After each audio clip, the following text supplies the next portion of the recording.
So I mean, there's always going to be parameters and limitations to what you can do. I don't think that is necessarily what doesn't.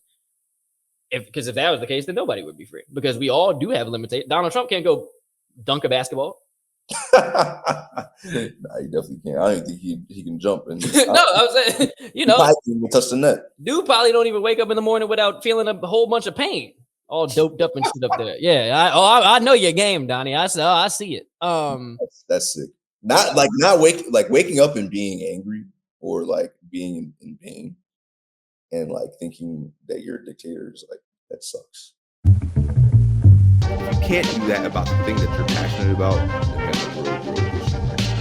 Do you talk to the people in the community that things are bad for? So until then, how are you going to change anything that's going on? I'm trying to keep it PC here, because that's a delicate topic out here. You know what I'm saying? Like, yeah, for sure.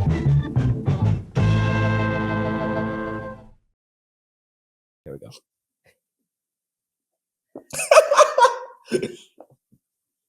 Hi, I'm Marcus Conley, and I'm conflicted. I'm Isaiah Howton, and I'm misusing my influence. That's a good one right there, man. And this is Poetically Correct. Poetically Correct. Jesus. We are back with another episode. More tune for your head top. You know, we here, still surviving and thriving in this society, this world. I feel like things are, the funny thing is, man, things are not like more calm right now. But yeah. I it's less shit I feel like I see on a day-to-day basis. I mean, and by that I mean like less like felonious kind of wild things that could potentially derail society. Not that they aren't happening; they're still happening, but I just see it less. So I'm just like, I guess everything's fine. But we still out here surviving and thriving, man. How you doing? I'm cool. I mean, I'm surviving. I don't know if thriving is a word, but it's I kind of feel that though, because I've been recently trying to like take a break from some of the political like reading about what Trump is doing every day, or what the administration is doing, and but it's almost like forced burnout. The administration is like forcing people to like get burnt out from following like all the chaos that they're engaging in, and that's honestly, we talked about last pod, but that's like, it seems like that's a tool. It make people tap out and be so overwhelmed with grief and discomfort from like what's going on in the world, and then you can kind of slip in whatever you want on a day-to-day basis, because it's like I can't tune into every Trump press conference or every address of a particular issue, because it's just it's exhausting. So recently I have been able to like veer away from being like hyper vigilant, hyper aware of like that. What was the last big thing? There was some a week ago. I didn't change my mind. There was something like a week ago that happened that I remember. I was like, wow, that's wild. Yeah, I mean, it's always a big thing. I'm not sure. I know that they passed the BBL. Yeah, the BBL is because the BBL is here and living. I think they're trying to promote a tax cuts act or something like that. I'm not sure if it's passed or not, but alligator Alcatraz. Yeah, I think we talked about a good amount of that stuff. But yeah, I mean, we throw a dart at the wall and you'll land on something ridiculous. Yeah, man, it's wild. I mean, it is interesting. But I mean, I don't feel like it's just us. I feel like even conversations I have with, like every conversation I've had, like for the first 6 months, it was, oh my God, can you believe this? Can you believe this? I feel like 4th of July actually was kind of like the stopping point. It was like, all right, he had the parade. He had the parade. That was wild. And it's like, well, here we are, Niggas was like, we gonna protest No Kings. He was like, it don't matter. We here. We here anyway. What you gonna do about it? Elon been quiet too, like more quiet, I guess. From the oh, that's what it was. The fucking Epstein list. Oh, yeah, I haven't really been following that. That's been in my Now that shit. Oh, we wasn't even gonna get to that. That shit was wild. These motherfuckers basically was just like, didn't happen. yeah, nah, for sure. No list. It's like, wait.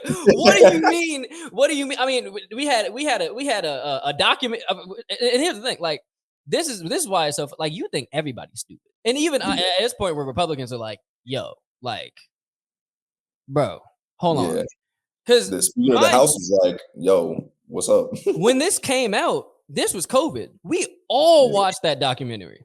And collectively, everybody was like, yo, this is the craziest thing ever. And then we all remember when Jeffrey Epstein killed himself. And everybody was the most obvious conspiracy theory of all time. Everybody collectively, not a singular person that I know that anybody knows was like, yeah, Jeffrey Epstein killed himself. Everybody was like, man, this is, come on, this is classic, you know, from the movie type stuff. I mean, this is, you know, and then they threw old girl in jail, Jelaine. They threw her in jail, and she's been sitting in jail ever since. And the thing now is like, and by no means am I a Jelaine or Jeffrey Epstein apologist. However, if the list don't exist and it's not a thing, why is she in jail? For what? If nothing happened, what is she in jail for? I mean, that was wild. And I don't even know. I wasn't following it super closely, but I remember seeing whatever, like, not verdict officially, but like whatever came out, and it was their kind of finding was like nothing there.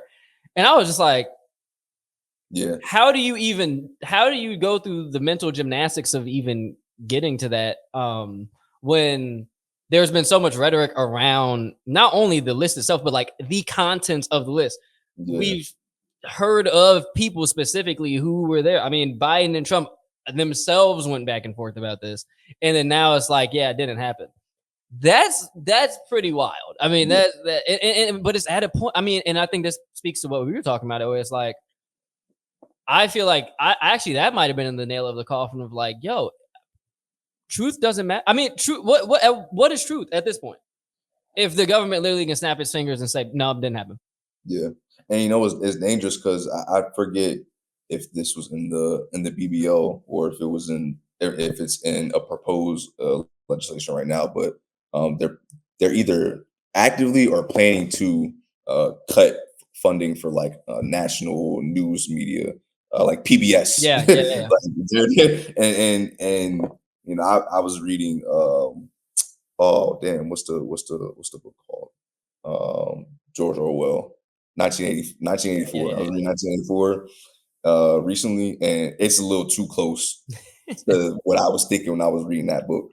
And it's scary, yo, because you know you read things that are fictitious and that are, you know, that's our story and fantasy or whatever, but then you see stuff happening in real life, and I always think, you know, life imitates art. You know, the world is it reflects what people think and express in storytelling, right?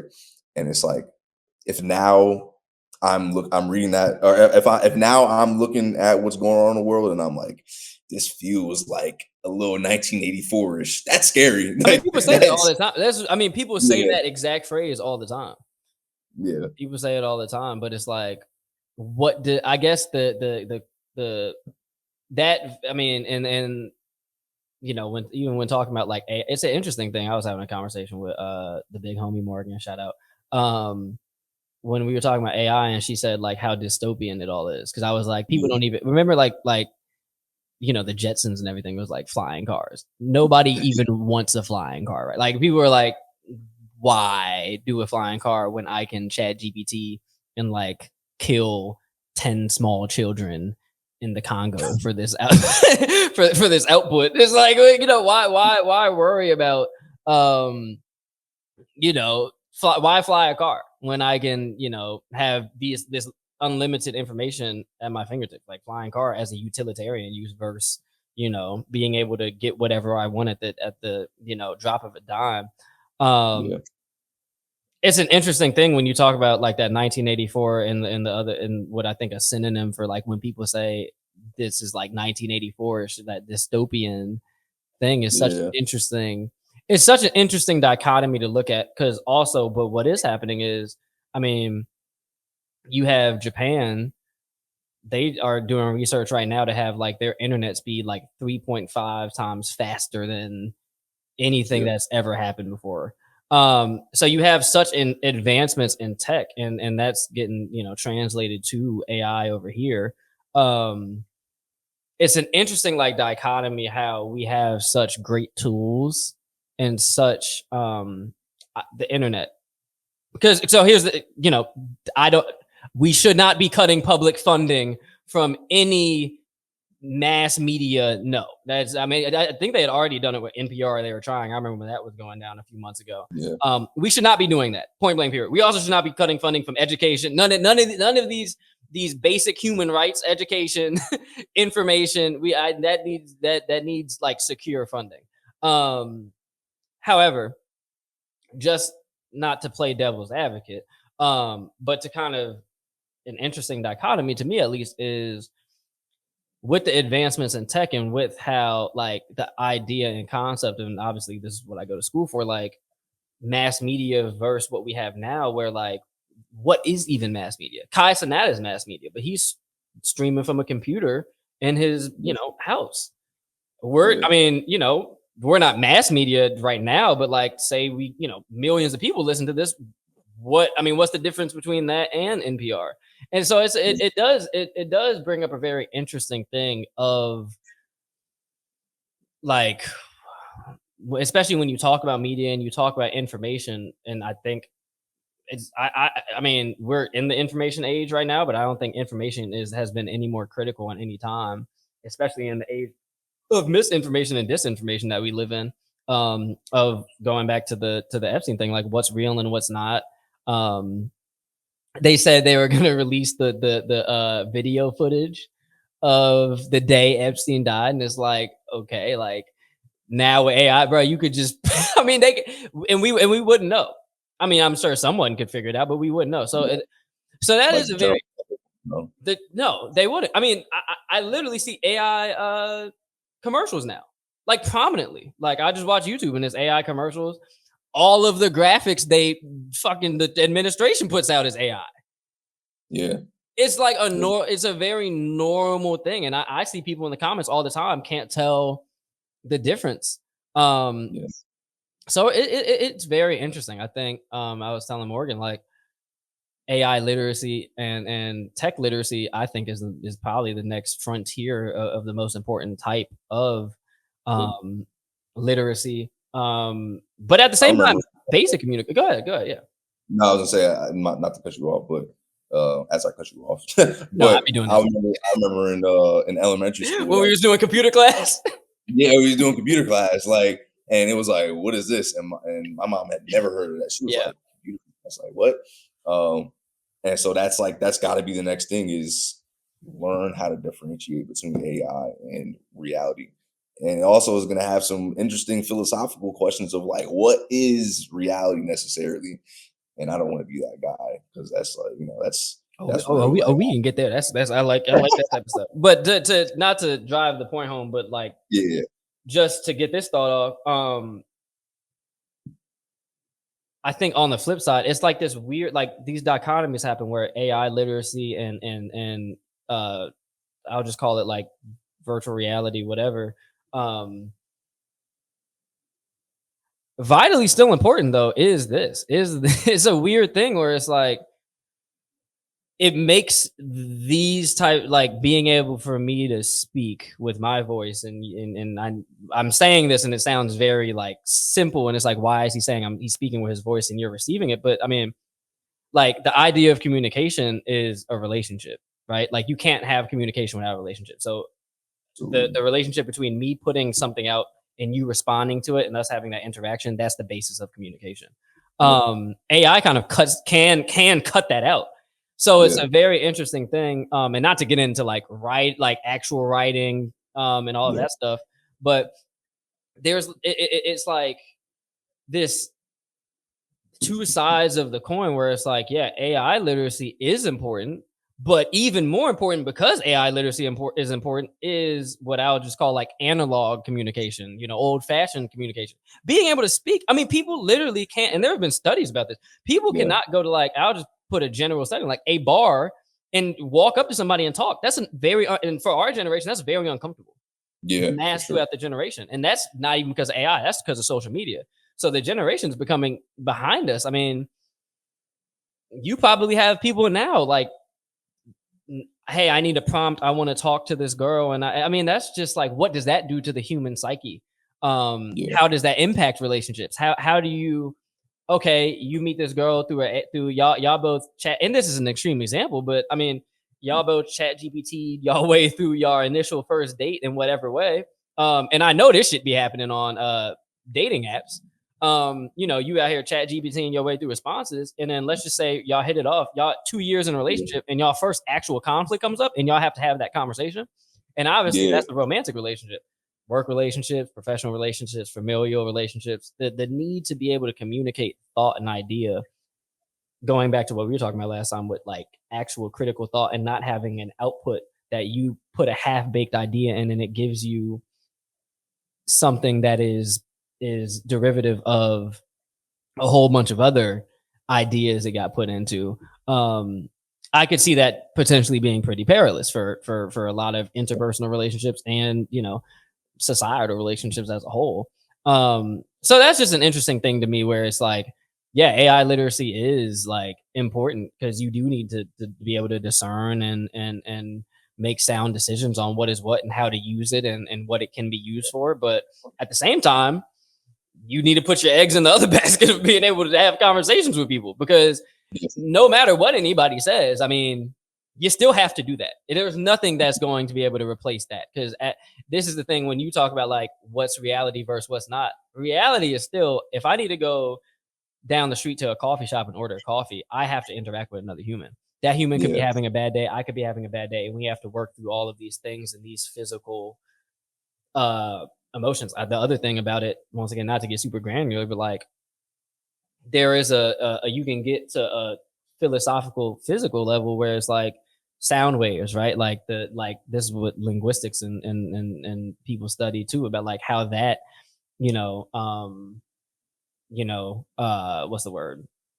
Like affects the way people perceive you. Exactly. Affects with how people perceive you, affects how you perceive yourself, affects like your emotions and all of that. So like the spoken voice, the spoken word, hearing that, transferring that thought of what you hear, hearing the human voice. I mean, all of these things, these very, very real things, reality, that are just what we'll call baseline natural reality. I mean, the other thing is, I'll let you go, but like that's 2,000 years of DNA that you can't replace, and that is vital for our survival on this planet. So it's interesting, and I really have no answers. I mean, this is literally what I study. I'm doing communications psychology minor, and with the rap thing, I'm talking to a lot of linguistics people, trying to figure out like how rap can be used as a linguistic component. So this is stuff like I spend all day thinking about, but I don't even have answers, and nobody really does right now. So it's interesting. Yeah. Now, it's funny that you talk about the importance of like hearing voices and like and being able to navigate how you're perceived or how you perceive other people based on how they speak or what they say and stuff like that. I was in a training the other day, and delivering a closing argument or like opening arguments in front of people. And back to when I was younger, I hated speaking in front of people. I hated talking to people. If I went to go to a coffee shop and I didn't know exactly, I had to plan out what I was going to order and what I was going to say.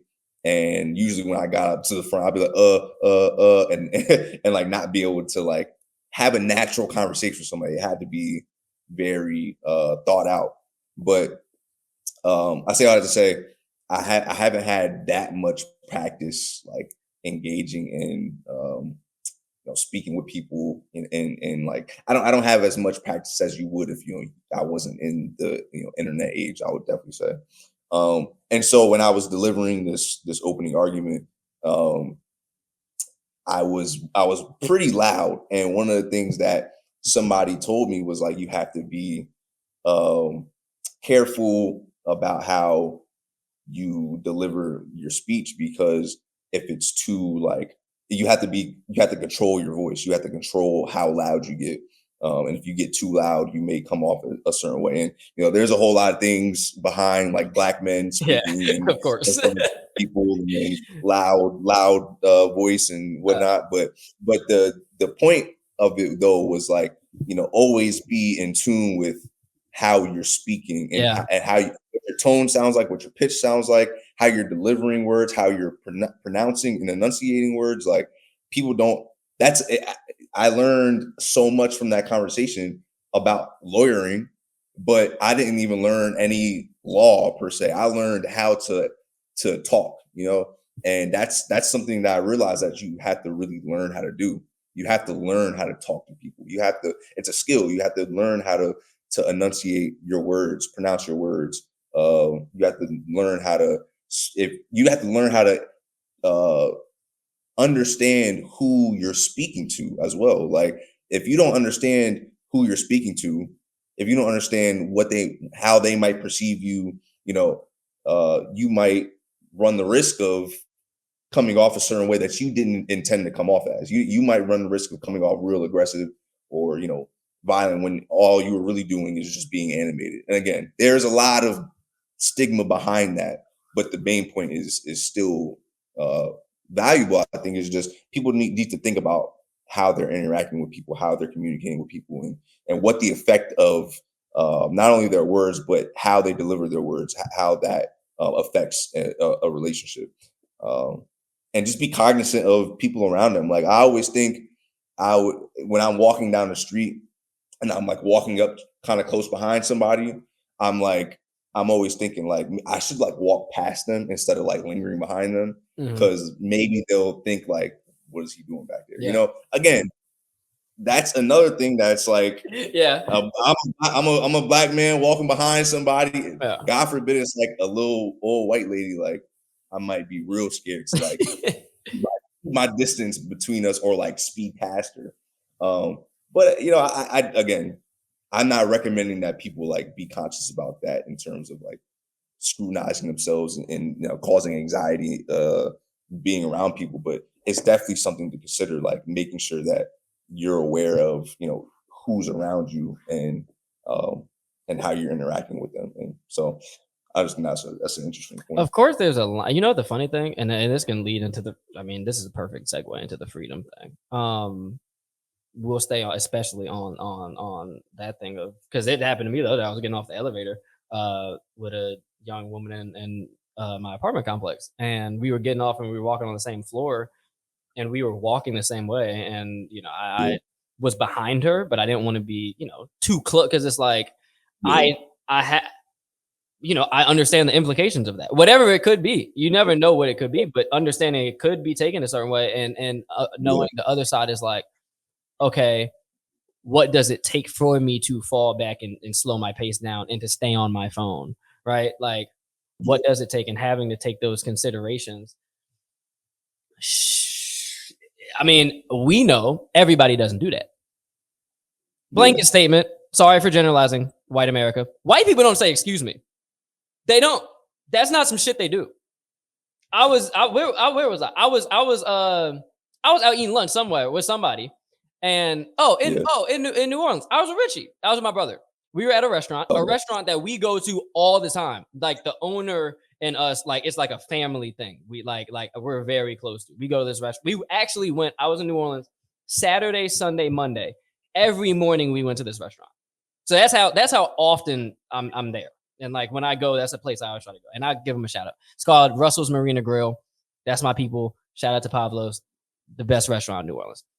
We're there, and we're sitting with our family just eating breakfast. And a decently old white lady with a walker was walking past, and whatever was probably her daughter wanted her to try to get past Richie's seat. And she was just trying to just keep getting past and didn't say anything. And it's like, and she would, because the expectation was that Richie would just move out the way. Now, yeah, I'm not going to sit here and assume these women were like, these young niggers need to move. But at the same time, we're not going to sit here and act like there is not an innate thing, especially in the South, of, hey, you need to be considerate of white people in their space. That's a told, learned behavior. That is generational, it's cultural, it's not the same everywhere. Being in Philadelphia, people interact totally different. Another thing in terms of considerations that people take, this is a big thing me and my mom always talk about it generationally with, blacks, is we don't say hi on the street anymore. Back in the day, you see a fellow black person walking down the street, you're like, at least give it not something, acknowledge the presence of, hey, you're another black person walking in the society is probably difficult, right? Like, I'm here for you, at least in the street interaction, whoever knows. We don't do that. Not only that, we trying to not make eye contact because it's like, man, I don't want this nigga to think I'm me mugging him. He might think I'm, there's like, there is an anxiety with that, and it's so interesting of how people like perceive how people should interact with them too. And I think that's the flip side of it. There's an expectation with black people, for the most part, from what I've seen and learned, the conversations we've had, especially with black men, of you need to be pretty much overly considerate of your space anywhere. Yeah. And I mean that physically, your energy, your tone. Yeah. And it can be a situation of which you are completely in the right. Someone could say something crazy to you, and you as a baritone get up and kind of get like this and use your full voice, and now it's like, oh my God, I think he's about to try to kill everybody. It's an interesting. That is definitely real, and I think those considerations are important, though. I'm not going to say they're not. I mean, my thing, sure. I've always been under the belief that, like, I think that's kept me alive in situations. I think, like, understanding how to navigate and understand, okay, what type of people are around, what is my setting, where am I? That's important. Not everybody has to, because people don't. Everybody should do. I think if everybody did that, we would see a lot less conflict. I can tell you what, we see a lot less like random acts of violence. A lot of them start with like, yo, I was walking down the street. We had a miscommunication, even if it's nonverbal. And now we have a confrontation. and now we got a nigga moment. And now because we all have weapons, because it's America. Now because we all have firearms, someone's getting shot. You know what I'm saying? Like, if people just took those considerations to say, okay, this is a space, we're in a space, and we're all interacting within the spaces as a fellow human here, and we are interacting in this time. But people don't think about that, and that gets into the freedom thing of it all. If it's like, here, so let's talk about space. This goes, whose space is it? White people are like, this is my space. there's no ifs, ands, or buts about if this is their space. Yeah. At least it comes with an assumption that, or like sort of this assumption that when I move, I have complete autonomy over, the space that I have. You have a certain elevated level of freedom to maneuver. Interesting thing. Is it elevated or is it baseline and we're just below the baseline? Because I don't know if go ahead. No, I'm just to further explain, like, because the way it's been told to me once again was like, if there is a police officer and you don't yes sir or no sir, your life could be at risk. If you were walking down the street at night and you were too close to a white woman, your life could be in danger. Is that how life should be lived? Like, should those be considerations I have to make? I don't know. I know I have to make them because of the situation, but should we? That's kind of the freedom. So you don't think so? Okay. Nah, definitely not. I mean, again, that comes with the understanding of and the thought process of, I'm walking behind this white woman. I'm a black man. I'm a little bit taller. I may be a little bit bigger. There's cops around here.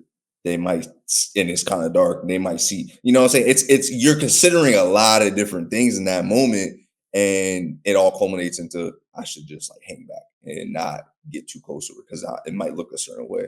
And it's super unfortunate that we have to do that, but it is a reality. But it's only that way.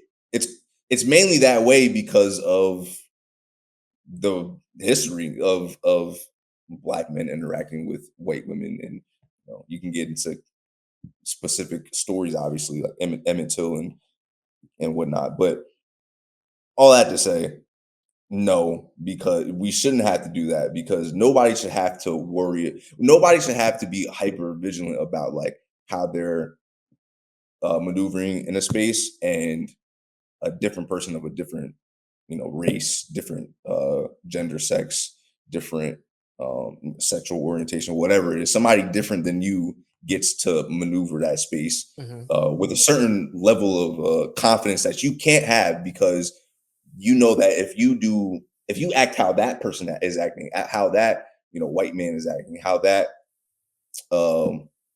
other person is acting, you might face repercussions that they wouldn't face if they won't face because they have a particular identity. So there's totally unfair because it's disproportionately negatively affecting Black people. Obviously, we see that, but I think just to kind of delve deeper into this, so we are talking about these considerations. I guess obviously we can distinguish a line at racism. I mean, we can make it distinguishable at racist acts and systemic racism of okay, Emmett Till, that story of say hi to the white woman or whatever, whistle at the white woman, and now he's getting lynched and whatnot. But we are saying at the same time, like, you should consider your fellow person. And so where is the line? Because I see what you're saying is like, we should be all on the same level of, I have the freedom to walk down the street. That's just not the case. We agree that that should be the case. But let's just say we all do have that freedom, then where's the line? Because what is done with that freedom, and a lot of times it's like, yeah, it's my freedom, this is my shit, I walk down the street, I might, I'm gonna expect people to get out of my way. And obviously if everybody thought of that, we can just be bumping into each other all day. So I guess where do you think that line should be? And obviously I'm not asking you to solve the problems of the world, but like if you can kind of run through what you think of that idea of that freedom. It's definitely at a minimum, I think we should always be trying our best to consider who we're around, obviously, and it requires a lot of assumptions being made. But if I'm on the metro and I'm if I'm like let's say if I'm getting on the metro and there's a girl sitting all the way in the back, and she's in one row of seats and there's a row of seats behind her, and there's nobody on the metro but her, and I go and sit next to or behind her, that is a lack of understanding of, if I sit down here, she's going to be like, what is he doing? Might he be trying to do to me? What is, she's going to automatically start thinking of anything that can go wrong.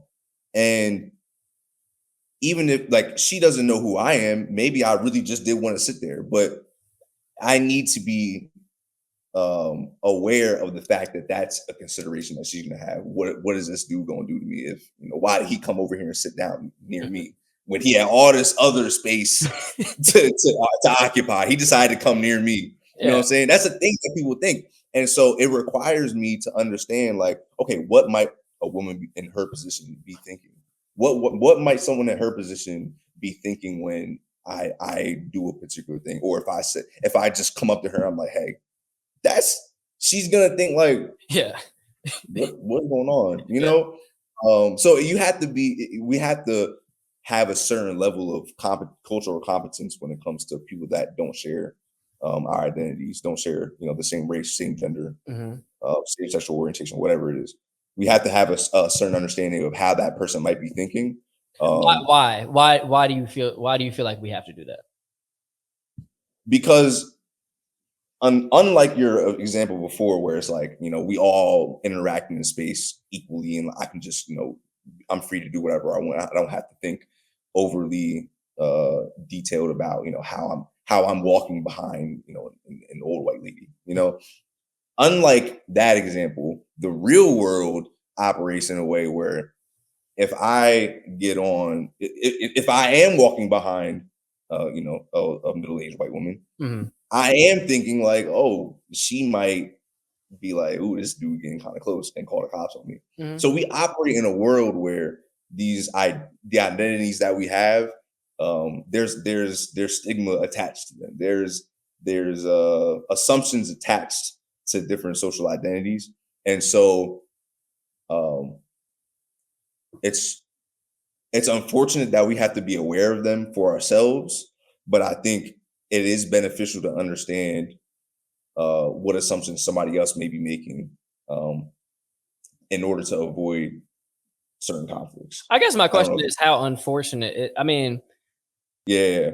because let's just say we existed. Poof. Hey guys, we live in America that's not racist. I Right? don't know. I don't know.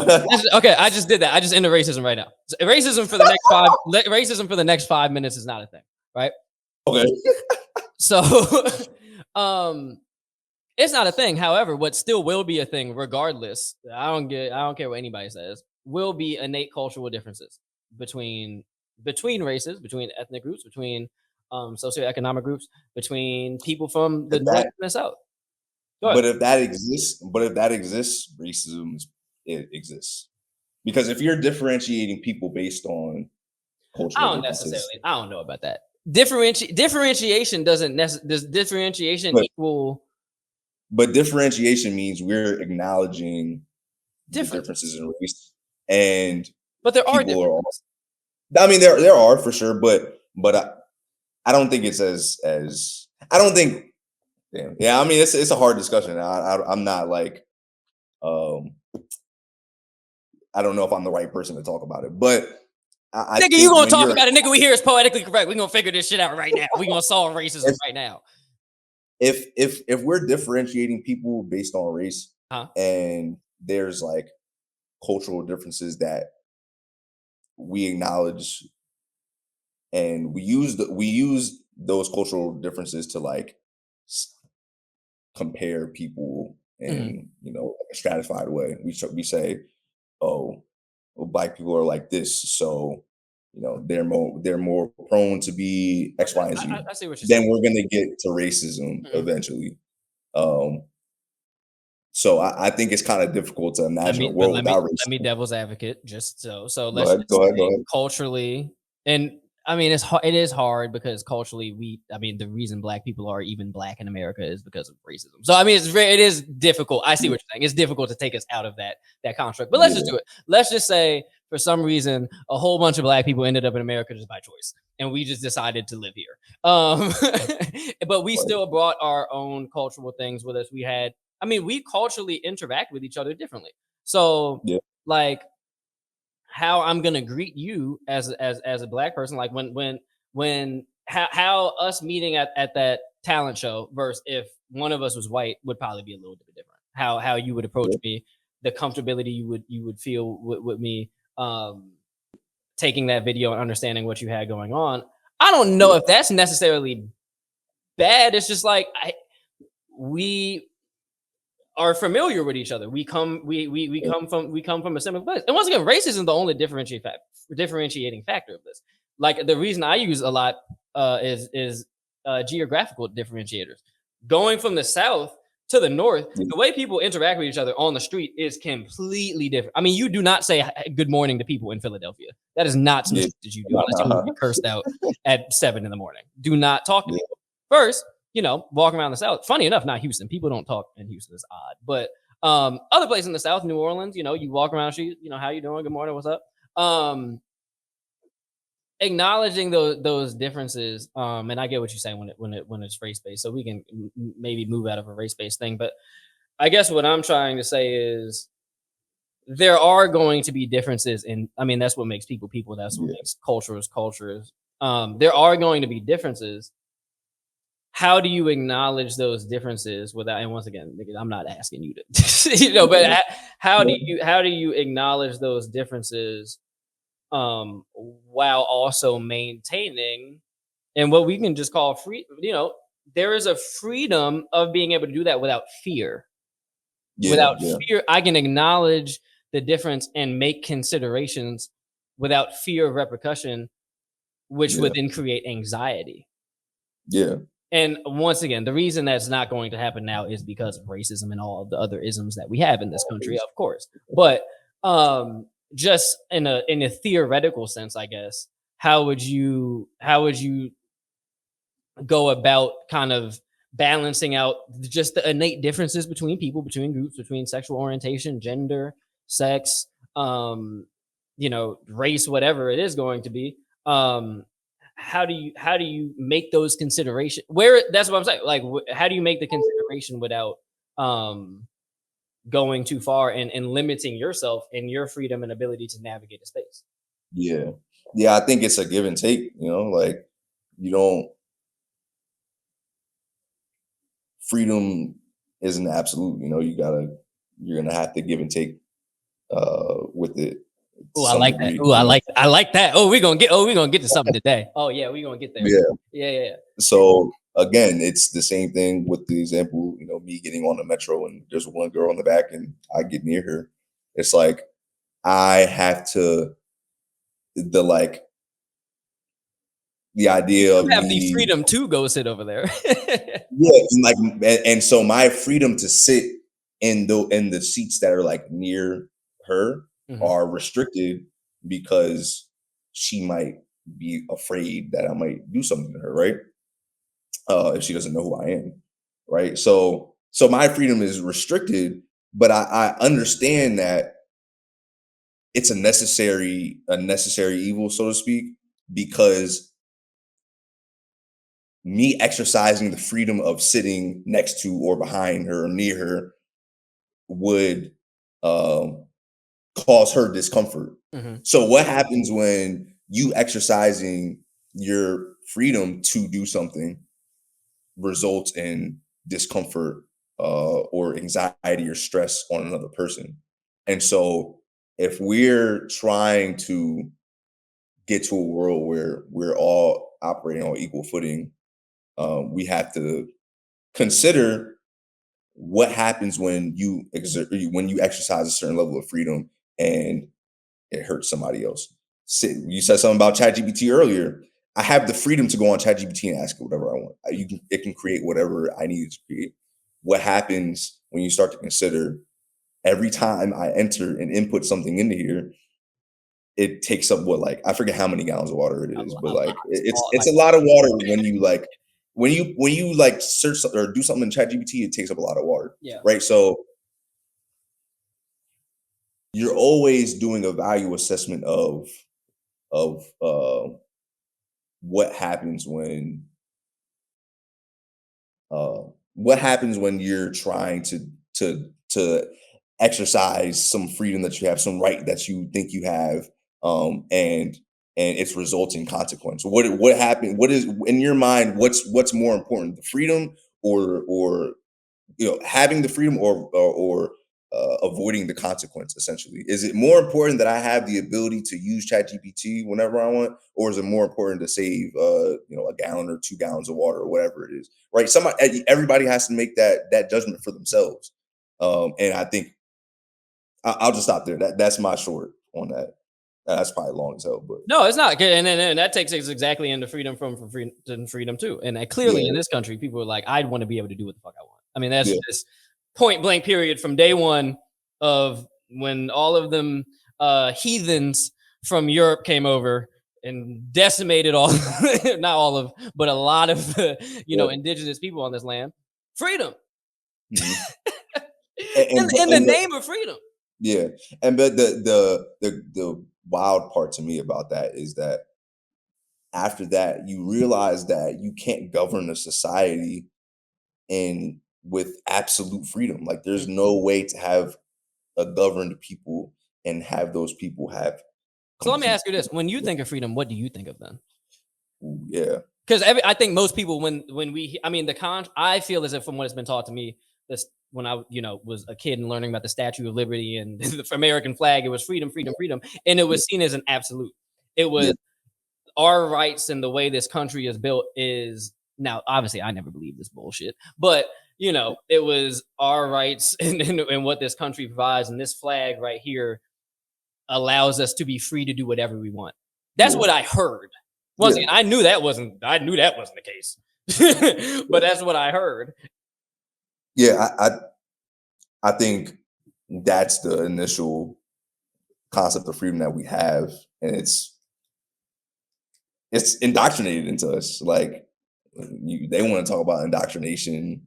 Yeah. They, as in conservatives, want to talk about indoctrination through like critical race theory or whatever. Indoctrination is just like we're repeatedly telling you this thing is true or this is how something works, and you buy into it essentially. And that's how we think of freedom in America: is we have the freedom to do whatever we want, and we control our own destiny here, and yada yada yada. So that's what I initially thought of freedom as, and I bought into that for a while. I think I definitely was like, oh yeah, we have it better here. Um, but as you get older, as you experience things, you start learning about the world. You're like, you start realizing people's concept of freedom is so different that when we talked about this before, freedom now is like, depending on who's talking about it, it can be like a dog whistle for um, being able to freedom as a concept of I can do whatever I want, including fucking over a marginalized community without repercussion or without backlash from the government or society. And so when that's your concept of freedom, that's where I obviously divert. Like, but that's how people's concept of freedom is built up in certain spaces.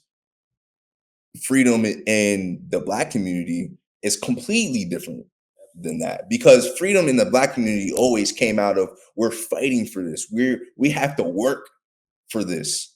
We weren't born with those innate freedoms that y'all had. We didn't come here with the right to vote. We didn't come here on our own freedom. We didn't have the free will to come here on our own. We were taken here, right? And so the concept of freedom built in our community, in other communities, is going to inherently be different than what the concept of freedom is in white community, Anglo-Saxon community, white male communities, whatever it is. And so I think it's really important to know where the idea of freedom has been born out of for any individual group of people, right? Freedom is different for Black men than it is for Black women or Black people who are in the LGBTQ plus space, right? Like freedom for me is I get to get on the metro and sit wherever I want, essentially. Well, as compared maybe to a Black woman, right? I get to get on the metro, and I'm a bit of a bigger guy. Like people, when I walk through the metro, sometimes people will like shrink back and like allow me to get by.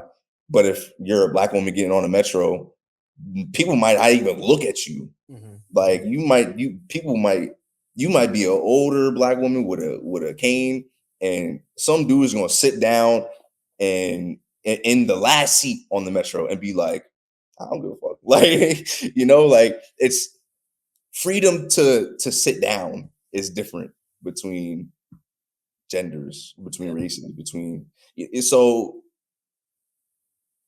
thinking about freedom has to come from a place of understanding of where other people are coming from. So what right? it sounds like you're saying there's no baseline. Like we can't baseline freedom. Is what Yeah, there's no objective idea of freedom. The objective reality of freedom is like I can really do anything I want with the body that I'm given. That's kind of the body and abilities that I've been given. That's kind of what the absolute objective idea of freedom is, to me at least, like the anarchist. I guess my thing with this is like, so I have a my perspective of and kind of my philosophy on life, how I go about things. I mean, I feel like people have the freedom and the choice, and this is a massive generalization. There's people in captivity. I mean, Yeah. people in prison. People in abusive relationships. So I'm saying this, just blanketly, generally, but anybody can do whatever they want. I mean, let's just say this. For the most part, like even if you're in prison, right? Like you still have freedoms. There's shit you can do. You can wake up, you can go, lift some weights, you can go outside. Yeah, I mean, when they allow you to go outside, you can go outside. Like you can talk to this one person, you cannot talk to this person. Like there's still choices and considerations that you as an able-bodied person, and that's the other thing, as an able-bodied person, as I'm speaking as a non-neurodivergent person, right? Like considering those things as well. But having I would say just the common folk of America has the ability to and the freedom to kind of wake up and kind of go about life how you choose. I do think America grants you that thing. I was talking to Richie about this. Like we can choose what job we want to do. I mean, this is not the case in other countries. We can choose what job we want to do. We can choose what to go to school for. We can choose if we want to work or not. Go ahead. I want to play devil's advocate, so you can. I'm gonna just finish because the thing what I was gonna say is I guess my thing is, why does freedom have to equate to no consequences of that? Because my thing, this is how I always approached it was, you have the freedom to go punch somebody in the face. You do have that freedom. You're going to prison. It's an assault. Like you're going to jail. Like but you still have it. So go ahead. Freedom without consequences is anarchy. Like that's exactly. So is that freedom? I guess. No, and so that's not freedom. And this is a really biblical idea too. And I can't speak to other religions, but in Christianity, there's a lot of discourse about how discipline is freedom. That is basically the whole idea of Islam as well. That's like discipline. It allows you to be free and one with a lot. Exactly, and so shit. Actually, and Buddhism. I mean, that's like a general spiritual thing. It's like if you give yourself up to a higher being, to some higher power, that discipline allows you to be that idea of truly free from all of the worldly kind of expectations. Because the idea of freedom, it only works to a certain point when in like an absolute way, because people talk about the absolute idea of freedom, like I can do whatever I want, and you can drink as much as you want, technically drink alcohol as much as you want, but then you might become an alcoholic, right? And so are you really free if you're tied to alcohol, if you have to drink to like function or to manage your emotions, right? It's that freedom. No, that's not freedom. But you do have the physical freedom to drink however much you want, but it comes with repercussions. I can go out tonight and I'm free to drink 20 shots in an hour. But I'm not going to wake up tomorrow morning feeling good. That's the consequence I have to think about. So when we think about, the ability to do something specific, it's always going to have to tie back to a consequence in our mind whenever we think about our freedom to do that thing. You can't have everything. You can't have the ability to drink, a whole bottle of Henny in one night and wake and not expect to wake up with a hangover or something negative, right? So everything comes with all actions come with consequences. So if you're exercising your freedom and you're taking an action, there is consequences to that, and you have to be considerate of what those consequences are, or else you're going to be a slave to whatever those consequences are. If you're never considering what those consequences could be, if you're never considering when you go out at night, you know, you're gonna wake up with a hangover. You're gonna be tied to. So then you won't have the freedom anymore, is what you're saying. You won't have the you won't be. So if you abuse your freedom, you yeah, won't exactly. be free. Exactly. You put that way shorter than I ever could have. You're abusing your freedoms. If you're abusing your freedoms, you're not gonna have the same freedom that you think you have.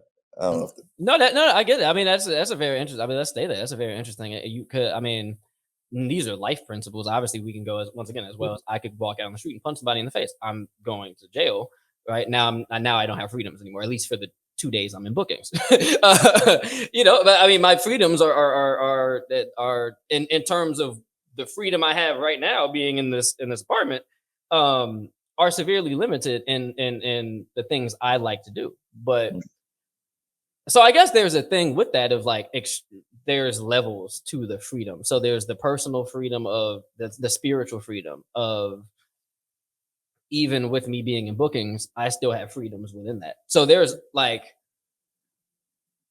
if I allow myself to be in a place to do that, if I have, you know, the understanding of self to say, okay, I am still in this place, but I have freedom to control my emotion. I have freedom to, and once again, some people don't have, like, that's the other thing I want to stress. Some people do not have these freedoms, whether it is, once again, neurodivergencies, or they're in situations in which you cannot display emotion, and you can. I'm not trying to act like everybody can do this, but you know, for the people that can, there's that personal freedom. Then there's like I guess we can call it the societal freedom of, I then have to consider, there's the personal one, and then there's the interpersonal one, where it's like there's other people that are impacted by this. Yeah. The personal one maybe could be absolute, maybe. Like, if I guess that is that not the idea of religion? It's like I mean, it maybe not an idea, but it's a concept that does get grappled with like the idea of free will versus fate. It's like, do I have freedom to even make my own decisions? Yeah. Versus, you know, in society, in these constructs of hey, yeah, you do this, this is the consequence, which we also see is not the same for everybody. You know, exactly. And that's going back to my earlier thing. When I was like saying I was going to play devil's advocate. We had the freedom. You said we had the freedom to like choose our jobs and stuff like that. And I know what you're saying. Like, it's generally that is true. But when you look at it a little bit more granularly, some people's choices are different, and that's the issue, right? My mom, she was like she wanted to be a doctor at one point, but she was fast tracked into nursing because that's where Black women go. If you want to be in medicine, like, you have to, at that time at least. I'm sure it's kind of similar now, but at that time it was, if you want to be in medicine, you better be a nurse. And then 20 years later, she's making much less money than the doctors there, but she had just as much promise or what. So the point is, technically everybody has the freedom to be a doctor. But depending on who you I guess are, technically, do they? Because I mean, we're getting technical. Again, it's not. If you don't have opportunity, because what it sounds like you're saying is you're like, and this is the illusion of freedom in this country, and this is what they sell as this, and I say they as the controlling state of the country, which right now happens. I mean, well, it's always been white people, but right now it's a very specific type of white people. Who are like, no, everybody, America, we have these freedoms and these freedoms. It's like, I really don't, because once again, when you get granular, I don't have, like, if I don't have an actual ability, and I'm not when we start talking about like stuff like this, I don't fuck the theory. Like, if there is no practical way for you know, your mom or another Black woman in that position to get to a point of not having to settle with being a nurse, and they can't get to this what would be, you know, quote unquote next level of being a doctor and having their own private practice or whatever, I don't have the freedom of that choice. I can't choose that. And that's why I keep going back to saying, like, I acknowledge a lot of choices, like, people really don't have. People don't. Yeah, theoretically, I feel like theoretically, if you are born, you know, in a living below the poverty line, and you know, you're 14 years old, having to take care of, you know, your two little sisters, and you know, you have no father in the home. Theoretically, I don't know if you have a chance to go to Harvard, to be quite honest. I really don't. I don't know Well, how that would work. best case scenario, it's just way more diminished than, you know, you're some other person that Yeah. is not in that situation, somebody who's more privileged than you. And so that's kind of what freedom is, more a spectrum than it is two polar opposites of freedom or not free, free or not free.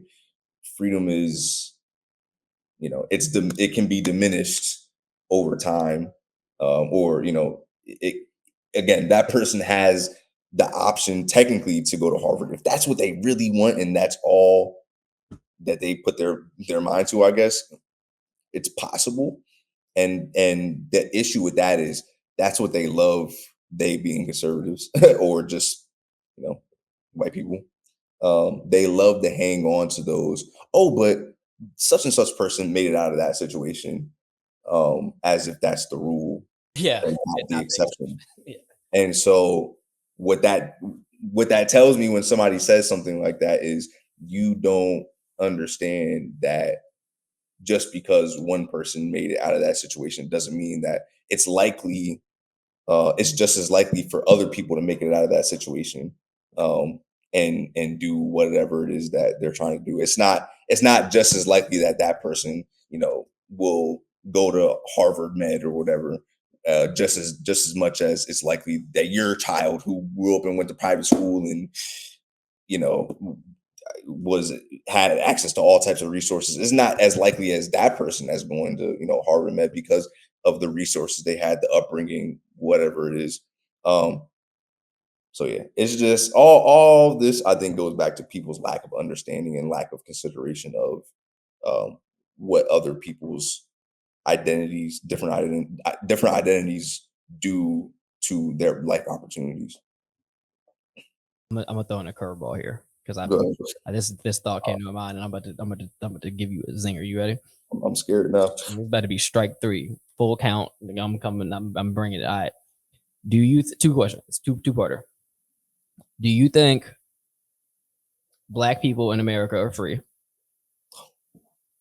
And if not,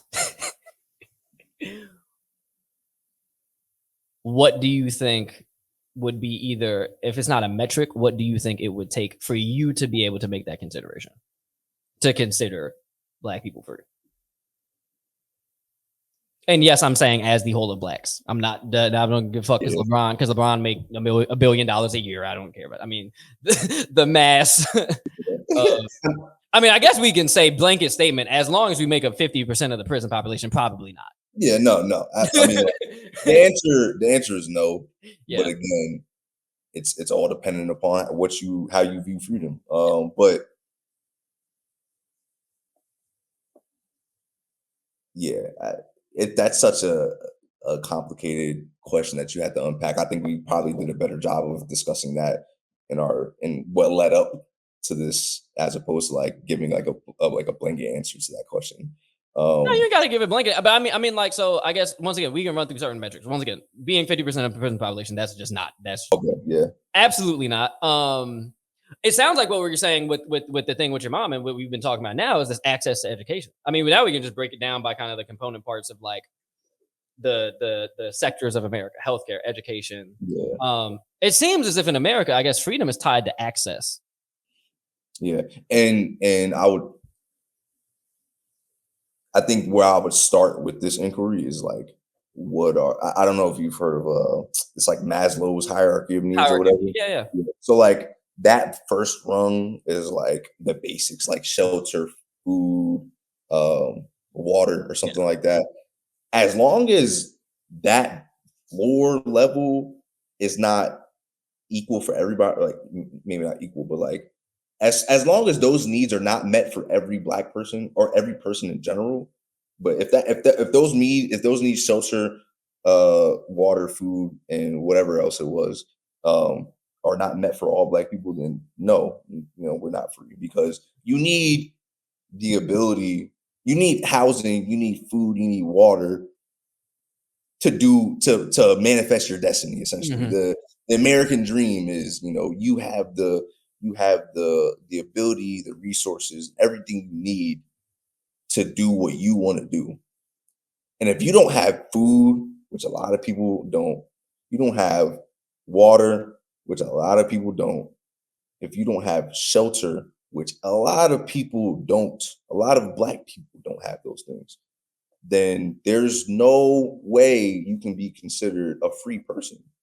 Not in the way that America likes to think of freedom as. Again, I'm manifesting my destiny. I'm taking the world by storm and do whatever I want.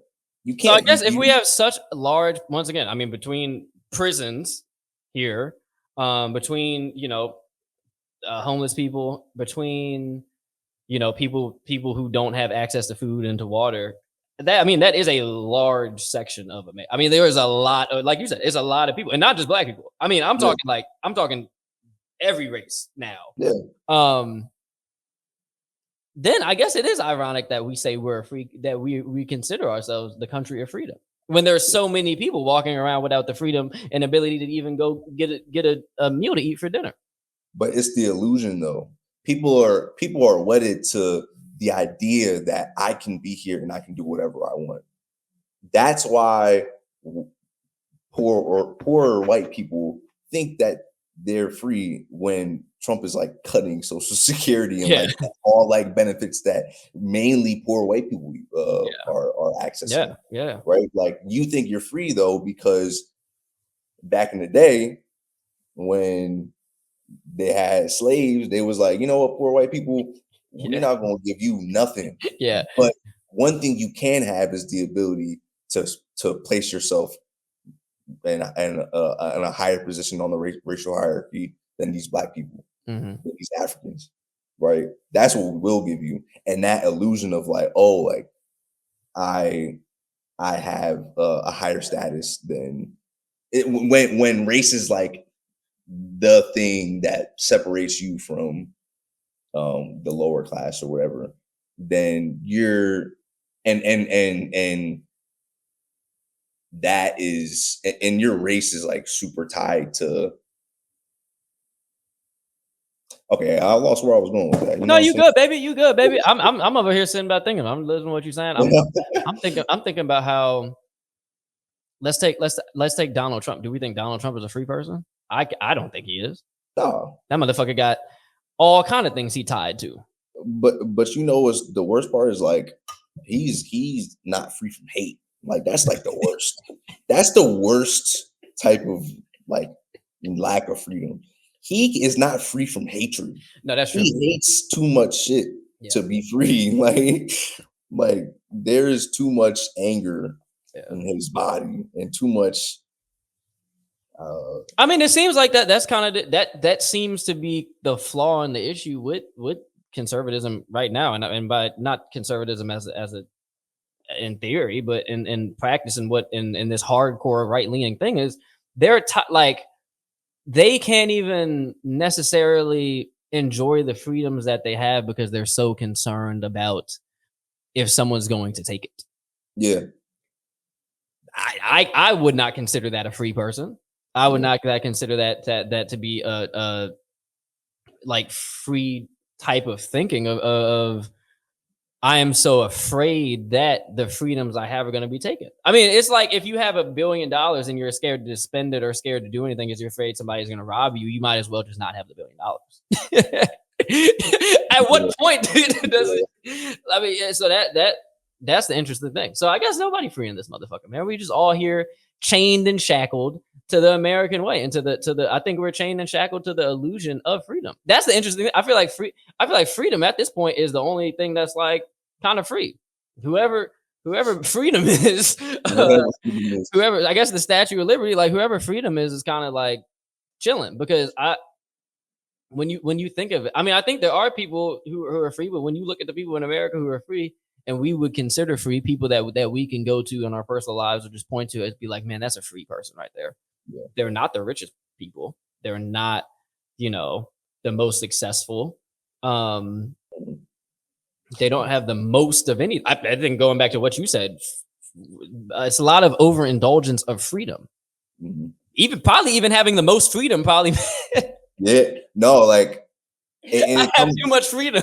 Yeah, like no, really though. And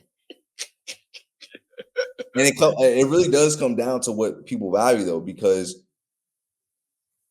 me and you don't think that Donald Trump is a free person just because, like I said, he hates people too much. Yeah, to be free. Like, but he thinks he's free because he's the president and he feels like he has a lot of authority. He feels free to do what he wants. He thinks he's here to do on this earth. You know what I'm saying? He thinks he's here to like be a dictator, essentially. Nobody can convince me otherwise. But what his value is in, his freedom matches what his value is in, right? Like if my value was money, and my value was like, if I can have as much money as I want, like I would be free.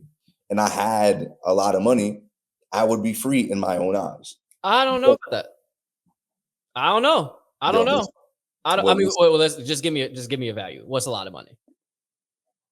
Oh, like I mean, let's just say this was your philosophy, and just put yourself in a mil. Let's just say if you had $1 million, and your idea was, if I have a lot of money, I'm gonna be free. I don't think $1 million would be enough, especially not when it's somebody that you go to lunch with who has $3 million.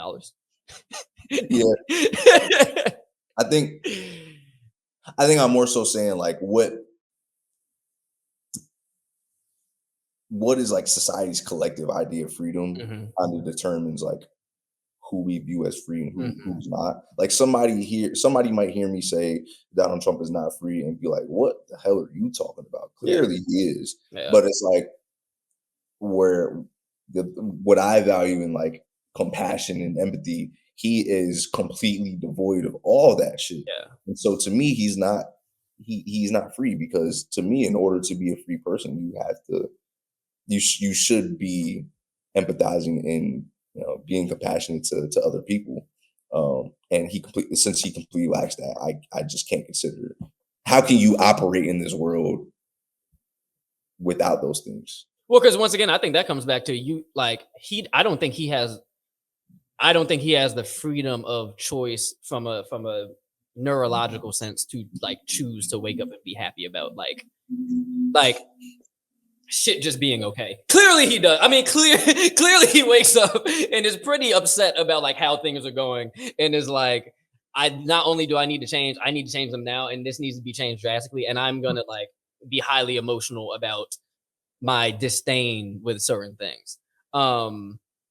It's like, I mean, he is a narcissist, so it's like, can narcissists be free? It's going back to that, to like, and that's what you're saying. If you don't have ability to you don't have it, like if you don't have a choice, really, if you don't have a choice to if someone does something that affronts you in some way, and you don't have a choice to let it go. Yeah. I don't know. I don't know. Oh, for sure. A lot of y'all out here is emotionally enslaved. I'm gonna tell you that right now.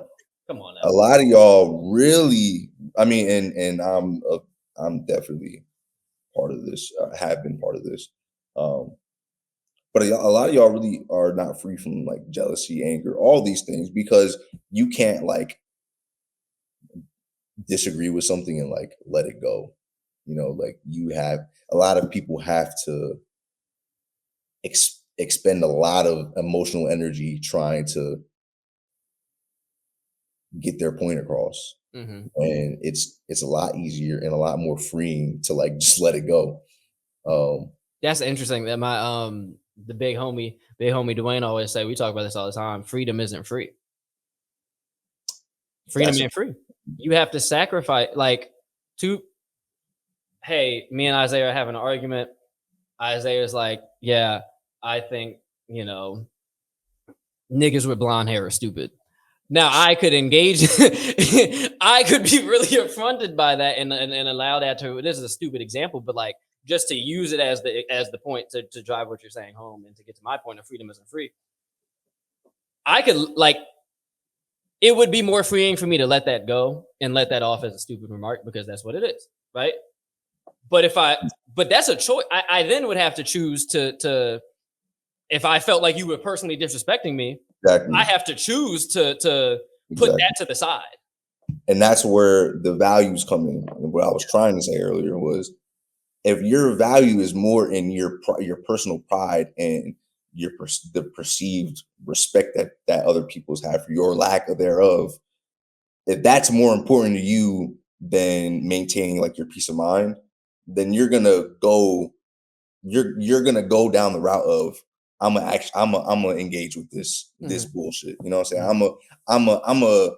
I'm a fight this nigga about this. You know, like, if your value is, I need people to respect me, or that value is higher than I'm cool with other people not liking me, and I'd rather just be cool with myself.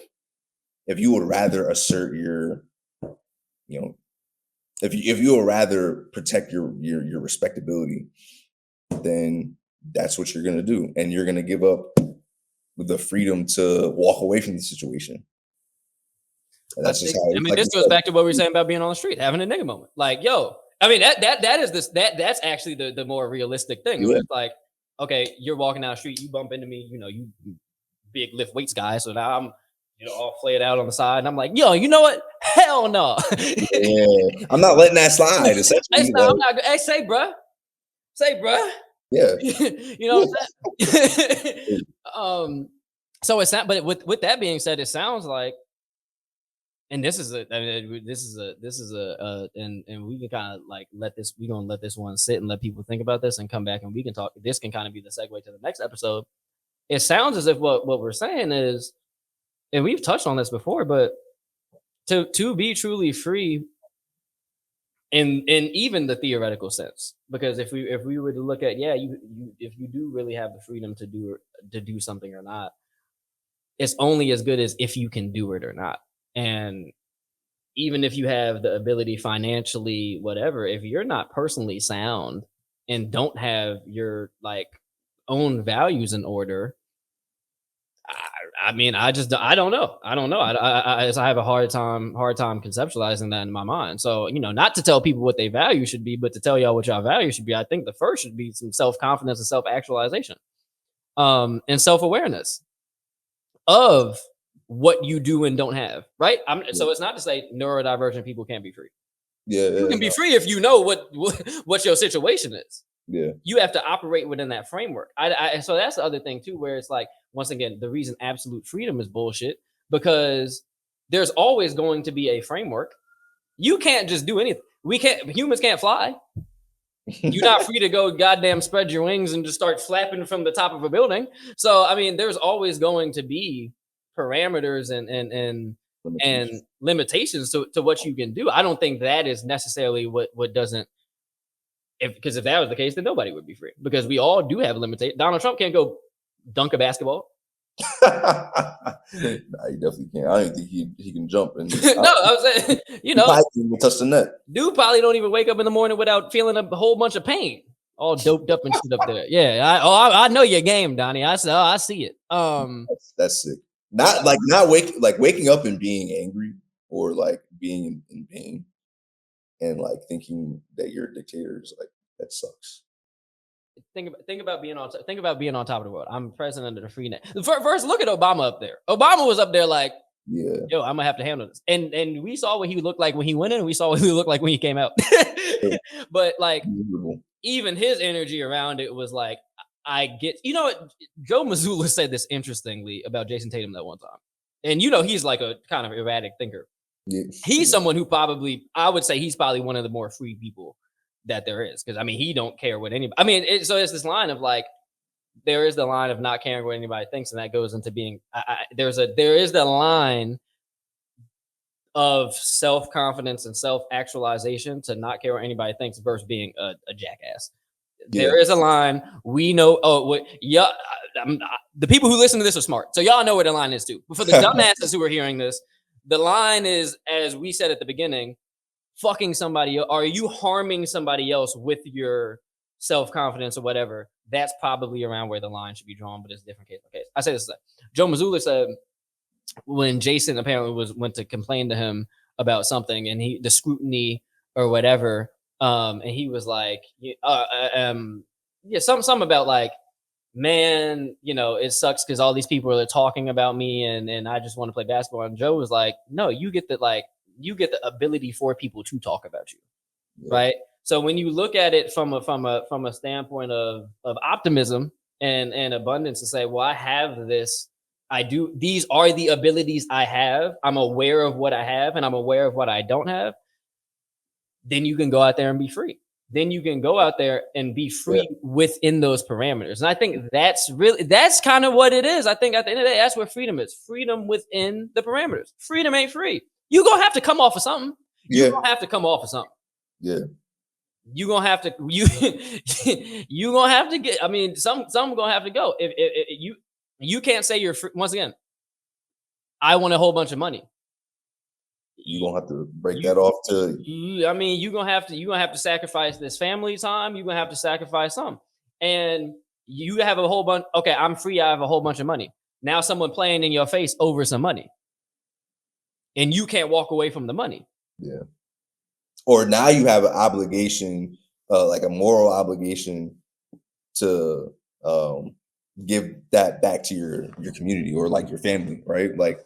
You're not even free to choose who you give your money to, because in your mind it's like, if I don't break off some for my moms, my pops, whatever, then I'm a sorry ass dude, right? Like, you got to give some and you got to take some. It's a blessing to have money, but it comes with responsibilities. You're free to do you're free to blow it all at Magic City, right? You're free to do that. But there's consequences to that shit. Yeah. Right? You're gonna look sorry as hell if you do some. Not only that, you're not gonna have the money no more. Yeah, exactly. You're just not gonna have it anymore. So it's interesting. I think what it comes down to, and this is what we'll leave with, like, it's about knowing what you are, knowing who you are, knowing what you have, knowing what you don't have. And knowing what, like, and not knowing necessarily what you want to do, but going with like knowing what you have and what you don't have. What everybody has limitations. I'm not a math whiz. I can, like, that's just not something I'm with. I can do words really well. That's something I really do well, right? So I probably am not going to go, work for NASA in the space department. I go to the communications department. I make some graphics. I can't go work on the rocket ship. So once you realize that, but then I'm okay with that. So now I'm completely free to operate within my space of communications. Oh, I can go to I can go communicate. I believe I can go communicate for NASA. I can go communicate for Starbucks. Actually, fuck Starbucks. I can go communicate for damn, I don't like any big corporations. I can go communicate for UNICEF. There we go. Find somebody not as problematic. Yeah. I can go do that. You gonna go communicate for Target? So with the framework of what I have going here, funny shit. I would, because you know what, here's a problem. These motherfuckers are beholden to this idea of we need to be for everybody. No, dumbasses. What is, you want to talk about a company who did not know, that's like the most scramble. We don't have an identity. We are just picking and choosing what's ever hot at the time to go to that, because we're beholden to this money, because it was all a financial decision. So now you caught with your tail in between your legs, because actual humans and actual human relationships were harmed by decisions. You had the freedom to make that stupid ass choice. And they made that dumbass choice, and they now suffer the consequences. So yeah, I would go work with the communications department for Target because I'd be like, y'all need help, and y'all clearly have like no good black. I'm sure y'all have some blacks. Every black person that works for Target corporate, y'all fucking up. I'm sorry, but I mean, y'all y'all did a bad job with that one. So it's knowing being aware of where you are within society, within yourself, within your situation, I think allows you to be free within a framework. And I think that's kind of what it all comes down to, is being free within a framework. Let's think about this, extrapolate it just for shits and giggles before we go. Yeah, like Donald Trump's free in America. He ain't free in China. Yeah. Go to China and try all that shit. He ain't free. He ain't free in She Hood. No, hell no. He ain't free. I mean, you just, so it's like, but it's not just him, it's me. I mean, it's everybody. Nobody is globally free to do whatever they want. I mean, he can't go walk around in Palestine right now. You can't go walk around there. Yeah, like, so there's a framework of he's operating in this freedom. He's free here. And as we said, I mean, we can't say, and that's this thing that, and I want to say this too, because this shit, I need to stop seeing this. This idea that like the Eastern world is not free at all. Like people have no freedoms. People are just told what they want to do. People are unhappy because they don't have choices they make. That shit needs to stop. That is not true. They have freedom. They have freedoms from shit that we don't have. You know what doesn't happen in China? Little Timmy doesn't go shoot up the school. That never happens. That does not happen. Our kids aren't free from school shootings. I thought about it the other day. I was like, man, I'm like legitimately glad I made it through high school without a school shooting. That was a genuine thought. Actually, because there were days where I was like, yo, this could really go sideways. Yeah. So people have freedoms from all that kind of stuff. That not being gunned down by a police officer. I mean, there's like, you know, we get to that freedom from and freedom too, but it's all within a framework and it's all contextual. And I think what we kind of broke down here and what the problem with the rhetoric around freedom right now is the powers that be right now and the people in power and white people historically speak about freedom as if it is an absolute cookie cutter. There is this freedom and it looks like this. And that's just not true. And it's not only, and once again, if you don't want to go to China to see, take your ass down to the hood or go to a prison. You can go visit. You want to see people not living freely in America? You want to go see people not living freely in America who, because it'll be like, well, they put themselves there. All right, you want to go see people not living freely in America who didn't put themselves there? Go to a trailer park.